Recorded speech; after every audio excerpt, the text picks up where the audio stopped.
अध्याय 20। ज़ेब खेत पर लौटता है। यूरेका खुद को अपमानित पाकर बहुत हैरान थी, लेकिन वह थी, इस तथ्य के बावजूद कि उसने सूअर का बच्चा नहीं खाया था, क्योंकि उसके लोग जानते थे कि बिल्ली के बच्चे ने अपराध करने की कोशिश की थी और केवल एक दुर्घटना ने उसे ऐसा करने से रोका था, इसलिए भूखे बाघ ने भी उसके साथ संबंध नहीं रखना पसंद किया। यूरेका को महल में इधर उधर भटकने की मनाही थी और उसे डोरोथी के कमरे में कैद करके रखा गया था, इसलिए वह अपनी मालकिन से विनती करने लगी कि उसे किसी और जगह भेज दिया जाए जहां वह बेहतर तरीके से आनंद ले सके। डोरोथी स्वयं घर जाने के लिए उत्सुक थी, इसलिए उसने यूरेका से वादा किया कि वे उसकी भूमि में अधिक समय तक नहीं रहेंगी। मुकदमे के बाद अगली शाम छोटी लड़की ने ओज़मा से उस जादुई चित्र को देखने की अनुमति मांगी और राजकुमारी ने तुरंत सहमति दे दी। वो बच्ची को अपने कमरे में ले गई और कहा, अपनी इच्छा बताओ प्रिय, और चित्र वो दृश्य दिखाएगा जिसे तुम देखना चाहती हो।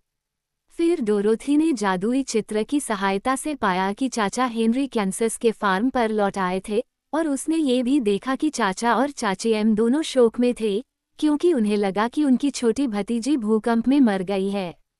सचमुच, लड़की ने चिंतित होकर कहा, मुझे जल्द से जल्द अपने लोगों के पास वापस जाना होगा। ज़ेब भी अपना घर देखना चाहता था, और यद्यपि उसे कोई भी उसके लिए शोक करते हुए नहीं मिला, फिर भी चित्र में हगसन के खेत को देखकर उसे वहां वापस जाने की इच्छा हुई।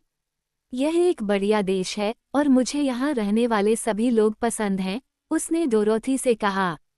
लेकिन सच तो यह है कि जिम और मैं परियों की दुनिया में फिट नहीं बैठते, और बूढ़ा घोड़ा रेस हारने के बाद से मुझसे घर वापस जाने की भीख मांग रहा है।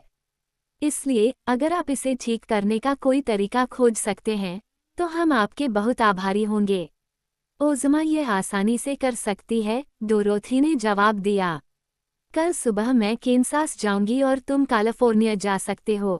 वो आखिरी शाम इतनी शानदार थी कि लड़का जब तक जीवित रहेगा उसे कभी नहीं भूल पाएगा। वे सभी यूरेका को छोड़कर राजकुमारी के सुंदर कमरों में एक साथ थे, और जादूगर ने कुछ नई चालें चली, और बिजूका ने कहानियां सुनाई, और टिन वुडमैन ने मधुर धातुमय आवाज में एक प्रेम गीत गाया, और सभी ने हंसते हुए अच्छा समय बिताया।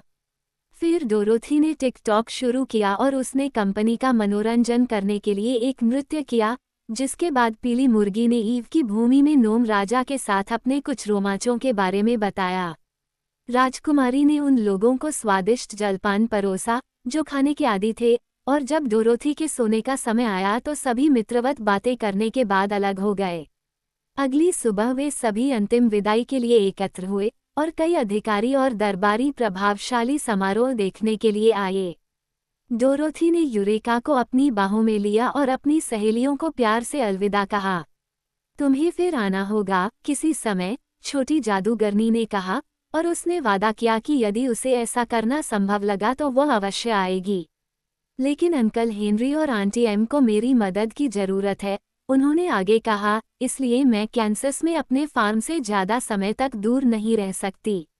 ओज़मा ने जादुई बेल्ट पहन रखी थी, और जब उसने डोरोथी को अलविदा कहा और अपनी इच्छा प्रकट की, तो छोटी लड़की और उसकी बिल्ली का बच्चा पलक झपकते ही गायब हो गए। वो कहाँ है? ज़ेब ने अचानक हुई इस घटना से थोड़ा हैरान होकर पूछा। इस समय तक वह कैंसास में अपने चाचा और चाची को नमस्कार कर चुकी होगी, ओज़मा ने मुस्कुराते हुए उत्तर दिया। फिर ज़ेब ने जिम को बगी में बांधकर बाहर लाया और अपनी सीट पर बैठ गया।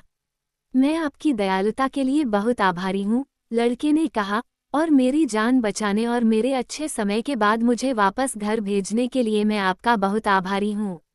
मुझे लगता है कि ये दुनिया का सबसे प्यारा देश है, लेकिन परियां न होने के कारण जिम और मुझे लगता है कि हमें वहीं रहना चाहिए जहां हमें रहना चाहिए, और वह है खेत। अलविदा सब लोग। वह चौंका और अपनी आंखें मलने लगा।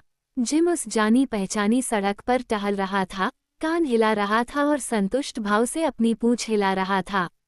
उनके ठीक सामने हगसन के खेत का द्वार था, और चाचा हगसन अब बाहर आए और उठे हुए हाथों और खुले मुंह के साथ खड़े होकर आश्चर्य से घूर रहे थे।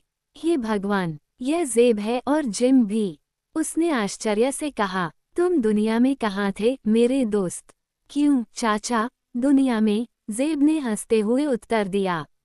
हेलो दोस्तों, गब्राल आप सभी का स्वागत करते हैं हमारी जादुई दुनिया में। आप सभी से अनुरोध है कि वीडियो को लाइक करें और चैनल को सब्सक्राइब करें और कमेंट में बुकवर्म टाइप जरूर करें।